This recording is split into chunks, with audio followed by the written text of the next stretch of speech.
Pemilik hak ulayat berharap tidak ada pembangunan lagi di daerah Borobudur, sebaliknya akan digunakan oleh pemilik hak ulayat.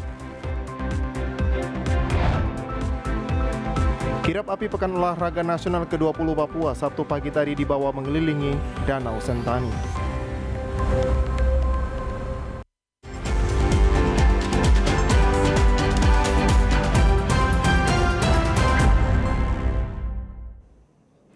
Salam jumpa pemirsa, senang sekali saya Esti Ika dapat kembali menjumpai Anda dalam program Berita Papua Barat hari ini. Sejumlah informasi di Papua Barat akan kami hadirkan untuk Anda. Inilah berita selengkapnya. Pemirsa, sebagai wujud kepedulian anggota Polres Manokwari terhadap korban kebakaran rumah di Borobudur dengan memberikan pakaian layak pakai dan kebutuhan pokok yang disumbangkan oleh anggota. Polres Manokwari menyerahkan bantuan sosial pada warga yang mengalami musibah kebakaran yang terjadi pada tanggal 30 September Kamis lalu di Kompleks Nelayan Borobudur, Kelurahan Padarni. Bantuan ini diserahkan langsung oleh Kabak Ops Polres Manokwari yang didampingi Kabak Sumda, Kasat Narkoba, Kasat Intel, dan Kasat Lantas. Kapolres Manokwari AKBP Dadang Kurniawan Winjaya mengatakan, Polres Manokwari memberikan sumbangan bentuk empati kepada korban kebakaran dengan cara menyumbang secara sukarela dari anggota yang ada di Polres Manokwari, yaitu bantuan beras, pakaian layak pakai, peralatan masak, dan kebutuhan pokok yang dibagikan kedua posko pengungsian yaitu KLK dan Gedung Wanita. Sementara itu, Dadang menambahkan, berdasarkan data DPT yang dimiliki Polres Manokwari, jumlah jiwa yang mengalami musibah kebakaran rumah di Borobudur 1.372. Namun bila ditambah dengan jumlah anak-anak yang tidak termaksud dalam data DPT mencapai 1.500 orang. Kami dari Polres Manokwari beserta seluruh anggota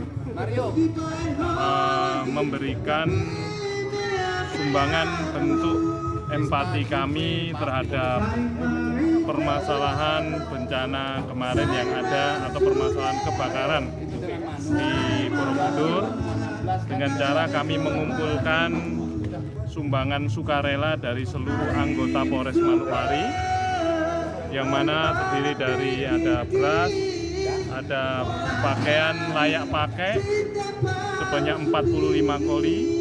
Kapolres selalu menghimbau kepada setiap komunitas masyarakat di Manokwari untuk bisa menggugah hatinya dalam meringankan beban saudara-saudara kita yang sedang mengalami musibah kebakaran dengan memberikan bantuan yang saat ini sangat diperlukan oleh korban pengungsi di sejumlah posko. Mudah-mudahan karena Polsek kan belum, ini kan baru staf Polres. Nanti kan dari Polsek kami juga menghimbau dari komunitas-komunitas masyarakat. Tadi juga sudah ada beberapa komunitas kami buka hatinya, kami bel untuk bisa menyalurkan bantuan yang kira-kira diperlukan saudara-saudara kita. Masalah jenisnya apa lain segala macam kami tidak membatasi. Di situ dari pemerintah daerah maupun provinsi sudah membuat posko yang di BLK nanti ada rekan-rekan dari PMI. Sementara kalau yang di Gedung Wanita itu dari Badan Penanggulangan Bencana Daerah, itu yang akan mengkoordinir sama komunitas wanita. Itu yang akan mendampingi untuk menerima sumbangan-sumbangan dari siapapun yang untuk dapat meringankan beban saudara-saudara kita. Natalindo Kerewai, TVRI Papua Barat melaporkan. Peduli terhadap korban kebakaran Borobudur, TVRI Papua Barat beri bantuan pakaian layak pakai dan bahan pokok kepada warga pos pengungsian KLK. Ya, siap Ibu. Aksi peduli kembali dilakukan TVRI Papua Barat kepada korban kebakaran di pos pengungsian KLK di Borobudur Sabtu 2 Oktober 2021. Aksi kepedulian ini diserahkan langsung oleh Kepala Bagian Teknik TVRI Papua Barat Widi Suharjo kepada petugas yang berada di pos pengungsian. Siap Ibuku. Widiarta mengatakan pemberian bantuan ini merupakan bentuk kepedulian TVRI Papua Barat kepada korban bencana kebakaran rumah yang saat ini sedang mengungsi dan memerlukan uluran tangan dari semua pihak. Adapun bantuan yang mereka berikan siang tadi berupa sembako, pakaian layak pakai, dan perlengkapan bayi. Siang hari ini untuk korban kebakaran di Borobudur, Manokwari, Papua Barat, yaitu berupa mie instan, sembako, peralatan mandi, pakaian dalam untuk wanita, baby. Dan sumbangan ini adalah partisipasi spontan dari teman-teman TVRI Papua Barat dalam atas kepeduliannya untuk membantu saudara-saudara kita yang kena musibah. Dan kami ucapkan terima kasih buat teman-teman semua yang telah merelakan berkatnya untuk saudara-saudara kita. Terima kasih. Ketua Satgas Penanganan Bencana Kebakaran Borobudur Wanto mengatakan di hari ketiga setelah kebakaran, bantuan yang masuk ke pos kebakaran sangat banyak, terutama pakaian layak pakai dan makanan yang siap saji seperti super mie instan. Saat ini, kata Wanto, pemerintah kabupaten juga telah membuka dapur umum yang berada di 2 lokasi, yaitu KLK dan Gedung Wanita. Terima kasih karena ada kebakaran di Borobudur beberapa hari lalu, artinya hari ini yang hari ketiga, itu bantuan berupa natura itu sangat banyak tidak terhitung, terutama bahan layak pakai, pakaian layak pakai maksudnya, kemudian bahan-bahan natural lainnya, super mie dan lain-lain, itu sangat banyak, sehingga kita belum berhasil mencatat. Karena apa? Karena bantuan terus menerus masuk. Kemudian Pemda dalam hal ini Pemda Manokwari bertanggung jawab terhadap pengungsi ini, makanan yang hari pertama, hari kedua sampai dengan hari ketiga ini kami sudah mengeluarkan dana untuk kegiatan dapur umum. Ada 2, dapur umumnya di KLK dan dapur umum di Gedung Wanita. Wanto berharap kepada masyarakat yang hendak memberikan bantuan untuk sementara pakaian layak pakai ditahan, karena yang dibutuhkan korban pengungsian saat ini yaitu makanan bayi dan pampers. Natalindo Keriwai, TVRI Papua Barat melaporkan. Pemirsa, pemilik hak ulayat berharap tidak ada pembangunan di daerah lokasi kebakaran karena daerah tersebut memiliki sertifikat dan daerah tersebut akan digunakan oleh keluarga. Suasana saat ini pasca kebakaran di pemukiman penduduk di daerah Borobudur pada 30 September 2021 kini hanya terlihat tiang-tiang rumah dan juga puing-puing bangunan yang terbakar yang berserakan, sedangkan warga Borobudur yang menjadi korban saat ini ditampung di 2 lokasi penampungan, yaitu di Gedung Wanita dan juga daerah KLK Borobudur. Marta Baransano saat diwawancarai media mengatakan awalnya masyarakat mereka sewa tempat, tetapi pembayarannya tidak jelas dan pembangunan rumah terus dilakukan warga dan disewakan kembali ke orang lain, sedangkan pemilik tempat tersebut hanya membayar pajak tanah. Lebih lanjut disampaikan saat ini telah terjadi kebakaran sehingga pemilik hak ulayat tidak memberikan izin untuk melakukan pembangunan di daerah tersebut. Dari tadinya ada orang sewa di sini, tapi mereka tidak bayar sewa yang jelas. Baru mereka bikin rumah sambun menyambun, baru kasih sewa buat dalam suku sendiri. Sewa ke sewa dari tahun ke tahun. Baru yang punya sertifikat hanya bayar hanya bayar ini pajak tanah setiap tahun. Ini orang kedua. Kita yang punya batas sebelah ini Bapak Seum dengan Bapak Baransano yang tempat. Jadi sekarang sudah begini, kami tidak mau untuk mereka bangun lagi. Siapa mau bangun rumah berlabuh punya sertifikat dari kami atau surat pelepasan dari kami yang peran pertama. Dorang pulang dari tempat karena dorang sudah tinggal di sini. Tidak bayar tempat ini, baru tinggal bertahun-tahun bikin rumah berlabuh tapi kasih sewa ke sewa. Baru yang punya tanah hanya tinggal nonton saja. Marta Baransano menambahkan saat ini pihak keluarga telah melakukan komunikasi dengan pemerintah Kabupaten Manokwari sehingga tidak lagi ada pembangunan di daerah yang terbakar dan pemerintah dapat menyiapkan tempat baru untuk warga yang terkena dampak kebakaran. Tadi saya bilang kembali, Mama ada di atas. Mama ada di atas. Tadi ada sertifikat itu. Tadi orang di Kabupaten sudah bawa Bapak Kawap. Bapak Riki Kawap sudah bawa. Dia mau bicara dengan Bupati supaya tempatnya tidak usah lagi orang tinggal, tapi mengungsi saja cari tempat. Yang kosong tidak ada untuk Kita orang mau terima lagi. Tapi tetap ada harapan ke keluarga mereka koordinasi dengan ini. Tidak. Ini sekarang mau kasih kosong. Saya tidak tahu dari Bapak Seum yang mau terima. Kalau buat ketom barang sana punya kosong. Besok efek turun ketom Palang. Kelanjutannya, pihak keluarga akan tempati tempat mereka sesuai dengan sertifikat yang mereka miliki. Jimmy Tabisu, TVRI Papua Barat melaporkan. Pemirsa, Saleh Signun mengungkapkan bencana kebakaran Borobudur menjadi tanggung jawab bersama. Jaya Abadi. Bencana kebakaran yang melanda masyarakat Kompleks Borobudur pada 30 September 2021 tidak ada korban jiwa. Namun warga mengalami kerugian harta benda, dan saat ini warga yang terkena dampak telah ditampung oleh pemerintah kabupaten di KLK dan juga Gedung Wanita. Wakil Ketua 2 DPR Papua Barat Saleh Signun saat diwawancarai mengatakan pemerintah provinsi agar segera membantu masyarakat yang saat ini mengalami musibah kebakaran. Lebih lanjut disampaikan, di tengah musibah ini diharapkan kita sebagai masyarakat harus saling tolong-menolong untuk meringankan beban, terlebih khusus menjadi tugas besar pemerintah Provinsi Papua Barat dan juga Kabupaten Manokwari. Yang ada di Borobudur.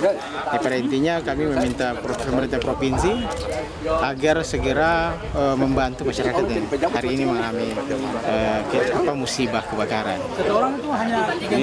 Di tengah musibah ini, yang pertama masyarakat kita harus saling tolong menolong dan jangan ada kemudian aksi yang mengambil kesempatan dalam kesempitan. Karena ini orang lagi musibah, yang ada adalah mari kita saling tolong menolong dan ini menjadi tanggung jawab kita bersama pemerintah kabupaten dan pemerintah.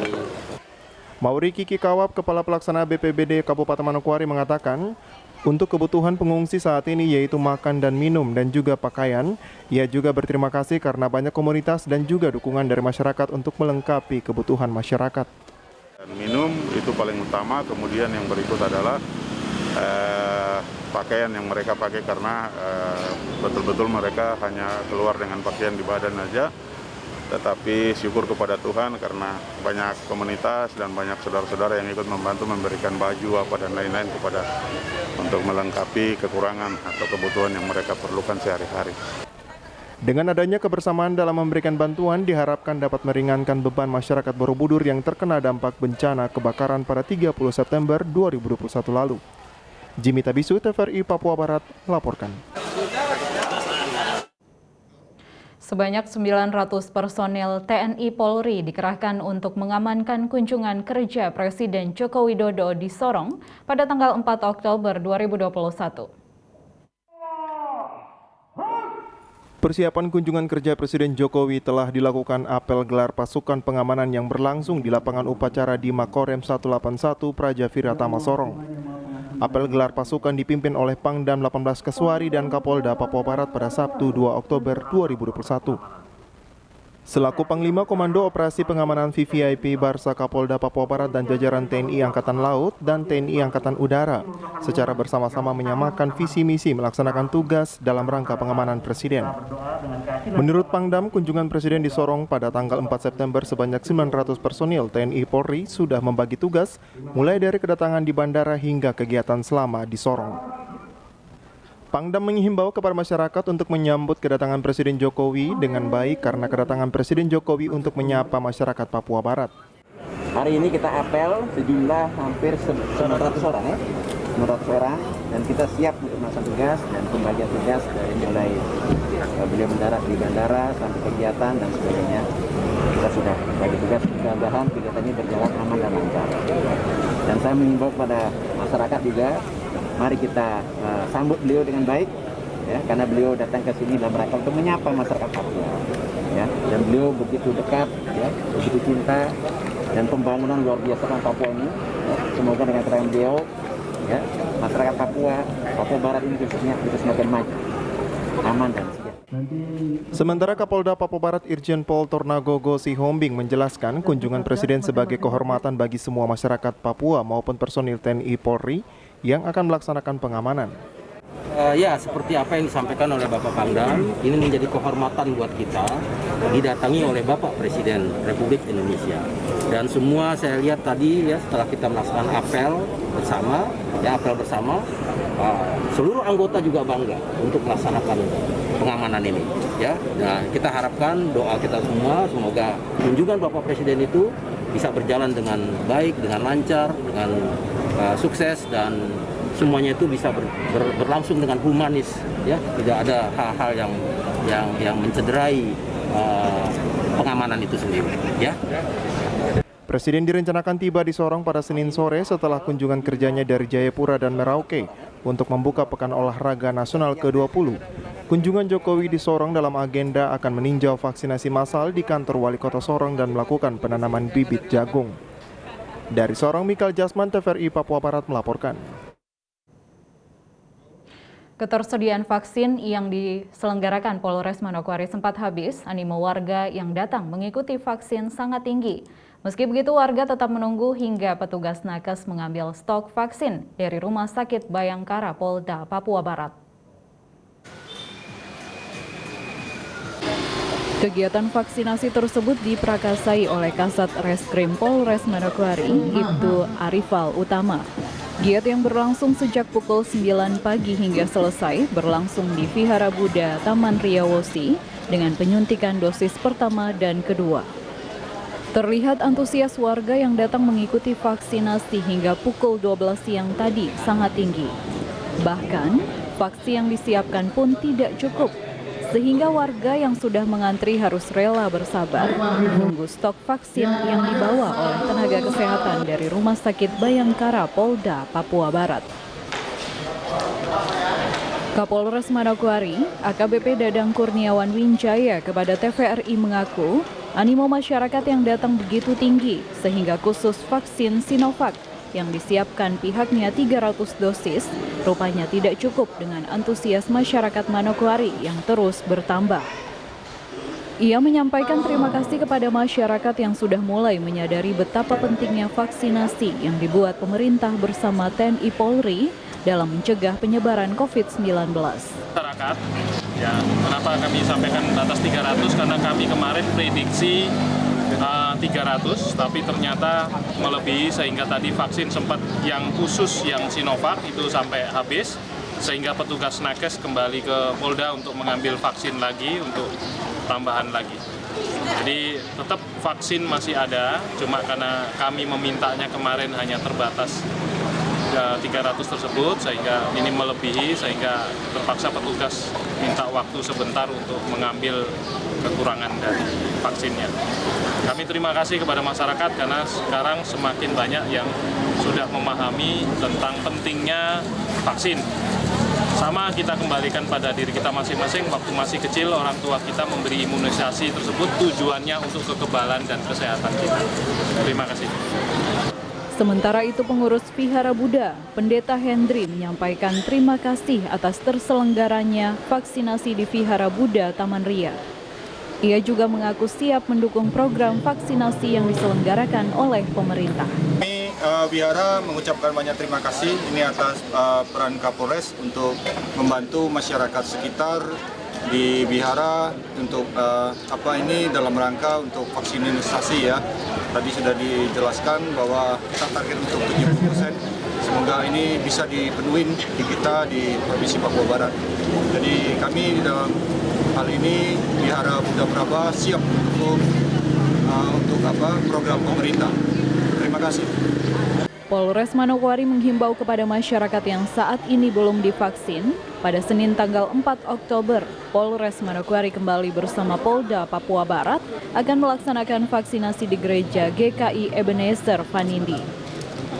Natalindo Kerewai, TVRI Papua Barat melaporkan. Wilayah Moskona Teluk Bintuni kini secara resmi telah menjadi bakal klasis GKI setelah diresmikan Sekretaris Sinode GKI di Tanah Papua, Pendeta Daniel Kaigere pada Selasa 28 September 2021. Peresmian bangunan kantor yang terletak di distrik Meyado, Pendeta Kaigere sekaligus melantik Badan Pekerja Bakal Klasis Moskona antar waktu untuk kelancaran pelayanan. Di mana prosesi pelantikan tersebut disaksikan Bupati Teluk Bintuni, Petrus Kasihiu, Wakil Bupati Matret Kokop turut melantik, PLT Sekda Frans Awak serta seluruh umat GKI di dataran Moskona. Pendeta Kaigere yang dikonfirmasi usai kegiatan mengatakan bahwa peresmian bakal klasis Moskona menjadi tonggak sejarah bagi umat GKI yang didominasi oleh masyarakat adat suku Moskona. Satu wilayah pelayanan yang akan terlepas berdiri sendiri, mandiri untuk GKI di Tanah Papua secara khusus di wilayah 6. Pentingnya bakal klasis ini adalah dalam mempercepat, memperpendek rentang kendali pelayanan gereja di wilayah 6. Wilayah yang cukup luas, oleh sebab itu perlu mendapat kendali pelayanan sendiri dalam wujud pembentukan bakal klasis wilayah ini bakal klasis Moskona. Sangat diharapkan bahwa bakal klasis ini akan menggerakkan, mengumpulkan, membangun kehidupan rohani jemaat, menyambut Moskona baru, yaitu rencana pendirian kabupaten baru di wilayah Kabupaten Teluk Bintuni yang akan berkembang menjadi satu wilayah. Sementara itu, Bupati Petrus Kasihiu mengungkapkan pihaknya menyambut baik terbentuknya bakal klasis GKI Moskona. Bupati menilai dengan adanya bakal klasis Moskona dapat mendorong pelayanan Tuhan di wilayah pegunungan Moskona. Untuk itu, Bupati menyatakan bahwa pihaknya akan mendukung pelayanan GKI di tanah Papua yang dilaksanakan Badan Pekerja Bakal Klasis Moskona. Jadi hari ini kita ada di Kampung Pasuruan untuk menyaksikan bersama-sama dengan Sinode GKI Tanah Papua meresmikan kantor bakal klasis Moskona. Jadi kantor ini dibangun oleh pemerintah Kabupaten Teluk Bintuni pada tahun anggaran 2020 oleh Dinas PU yang nanti akan kami hibahkan kepada gereja GKI menjadi aset gereja. Nah, ini bentuk dari kerjasama pemerintah dengan semua komponen, lebih khusus komponen keagamaan. Pada tahun 2020 kita bantu bangun kantor klasis dan juga masjid di sebelah dalam tahap pertama dan ada beberapa sarana. Kita bersyukur karena bisa hari ini sudah ditabiskan ya atau diresmikan sebagai kantor bakal klasis. Perlu diketahui, struktur Badan Pekerja Bakal Klasis GKI Moskona yang dilantik yakni Pendeta Yohanes Lanta sebagai ketua, Pendeta Julius Fonataba sebagai sekretaris, Syaman Aprilinda Lesi, serta 3 anggota diantaranya, Penatua Yosep Konjol, Lewi Ibori, dan Anton Asmorom. Dari Teluk Bintuni, Valentino Wanma, TVRI Papua Barat melaporkan.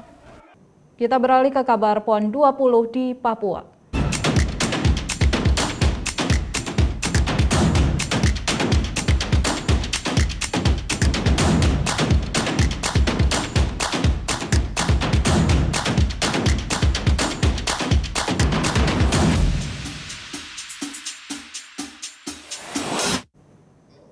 Pemirsa, kirap api Pekan Olahraga Nasional ke-20 Papua Sabtu pagi tadi dibawa mengelilingi Danau Sentani yang diserahkan oleh Bupati Jayapura kepada 2 atlet asal Kabupaten Jayapura. Kita ikuti untuk laporan dari Arina Irianan dan Putra Arianto dari Jayapura, Papua. Baik, terima kasih rekan ST di studio. Pemirsa, kirap api PON yang lebih awal telah tiba di Kabupaten Sorong dan Kota Sorong pada 27 September 2021 lalu dan kemarin telah tiba di Kabupaten Jayapura yang mana sebelumnya telah menyinggahi Kabupaten Biak, kemudian Timika, Merauke, dan Wamena. Pada pukul 8.00 waktu Indonesia Timur, 1 Oktober kemarin telah tiba di Kabupaten Jayapura dan disambut oleh masyarakat dan juga pemerintah Kabupaten Jayapura dan Kota Jayapura, kemudian diiring oleh 3 atlet nasional menuju kantor Wali Kota Jayapura dan kemudian disambut oleh Wali Kota Jayapura Binhur Tomimano. Kirap api PON ke-20 Papua yang mengambil start di Kabupaten dan Kota Sorong pada tanggal 27 September 2021 dan melewati Kabupaten Biak, Timika, Merauke, dan Wamena. 1 Oktober kemarin tiba di Kabupaten Jayapura pada pukul 8.00 waktu Indonesia Timur. Setibanya api PON 20 di Kabupaten Jayapura, Sabtu pagi tadi dilakukan kirap mengelilingi Danau Sentani dengan melewati beberapa kampung adat di pesisir Danau Sentani.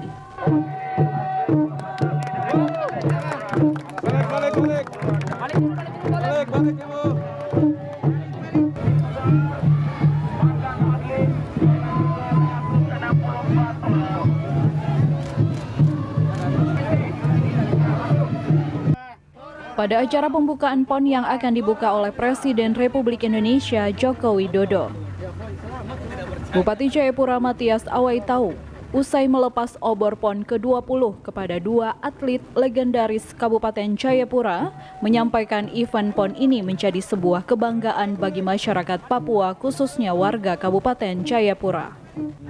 Seluruh panitia, hingar-bingar panitia bertahun-tahun, perdebatan yang tidak pernah selesai. Tapi semuanya itu hanya satu tujuan. Bagaimana semua mata memandang kepada para atlet yang akan berlaga di tanah Papua. Hari ini kita sedang melepas mengarak api PON melewati Danau Sentani dan dibawa oleh atlet legendaris Papua. Mereka akan melewati Danau Sentani, melewati kampung halaman mereka, diarak, diiringi oleh saudara-saudara mereka dari kampung-kampung seluruh Danau Sentani. Atlet legendaris asal Kabupaten Jayapura yang dipercayakan membawa obor PON 20 mengaku bangga karena dipercayakan dari seluruh atlet legendaris untuk membawa api PON ke-20. Sebagai atlet ya, iya, saya bangga kalau saya terpilih dari seluruh seluruh Indonesia. Banyak mantan atlet nasional yang pernah meraih medali emas di negara-negara. Tapi kami terpilih, kami berdua terpilih untuk mewakili seluruh teman-teman mantan atlet nasional, khususnya di tanah Papua. Kita terpilih. Itu suatu kebanggaan yang luar biasa. Tapi itu juga bukan kekuatan saya, tapi itu campur tangan Tuhan di dalam kehidupan kami. Kami jadi atlet juga bukan kekuatan kami, tapi Tuhan memberikan kami kekuatan. Kami mampu untuk meraih medali emas di luar negeri. Sebelumnya, pada Jumat kemarin api PON ke-20 Papua diarah ke Kota Jayapura yang diantar langsung oleh mantan pebulu tangkis Taufik Hidayat, pesepak bola Boas Salosa, dan mantan atlet pencak silat Lilis Karubaba, yang berlangsung disambut oleh Wali Kota Jayapura Binhur Tomimano.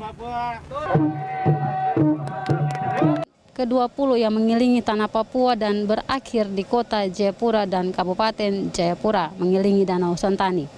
Dari Kabupaten Jayapura, Papua, saya Arina Iriana dan kameramen Putra Arianto melaporkan, dan kembali ke Anda di studio. Terima kasih rekan Arina Irianan dan Putra Arianto dari Jayapura, Papua. Pemirsa, kita beralih ke informasi selanjutnya. Beberapa saat jelang pembukaan Pekan Olahraga Nasional ke-20 di Papua, TVRI sebagai salah satu televisi yang menyiarkan perhelatan olahraga nasional ini telah siap untuk menayangkan siaran dengan kualitas yang terbaik.